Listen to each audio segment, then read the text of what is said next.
YCP నేతలు తమ క్యాడర్ను confuse చేస్తున్నారు. ఏం మాట్లాడుతున్నారో వారికి అర్థం కాకుండా మాట్లాడుతున్నారు. 2027లో జమిలీ ఎన్నికలు వచ్చేస్తున్నాయంటున్నారు. రప్ప నరికేద్దామని కార్యకర్తల్ని ఓవైపు రెచ్చగొడుతున్నారు. మరోవైపు 2 ఏళ్ల తర్వాత జగన్ రెడ్డి పాదయాత్ర ప్రారంభిస్తాడని, 2 ఏళ్ల పాటు అన్ని గ్రామాలకు తిరుగుతాడని చెబుతూ ఉంటున్నారు. ఏది నిజమో అర్థం కాక వైసీపీ కార్యకర్తలు తలకొక్కోవాల్సిన పరిస్థితి వస్తుంది.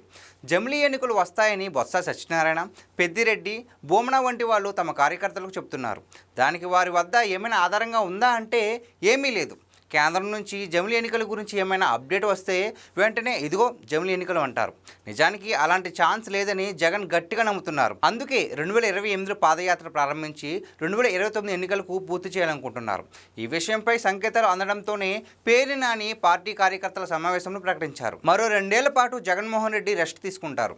వారాంతాల్లో మాత్రమే ఏపీకి వచ్చి 1-2 రోజులు అలజడి రేపి వెళ్తుంటారు. ఈలోపు పార్టీ సంస్థాగత ఎన్నికలు పూర్తి చేసుకుంటారట. ఆ తర్వాత ప్లీనరీ నిర్వహిస్తారట. పార్టీ పెట్టిన తర్వాత ప్రజాస్వామ్యయుతంగా చేయాల్సిన ఒక్క తంతు కూడా పార్టీకి నిర్వహించలేదు జగన్. తల్లిని గౌరవాధ్యక్ష పదవి నుంచి సాగనంపడానికి ప్లీనరీ పెట్టాడు. మరోసారి ఆ ప్రస్తావన తీసుకురాలేదు.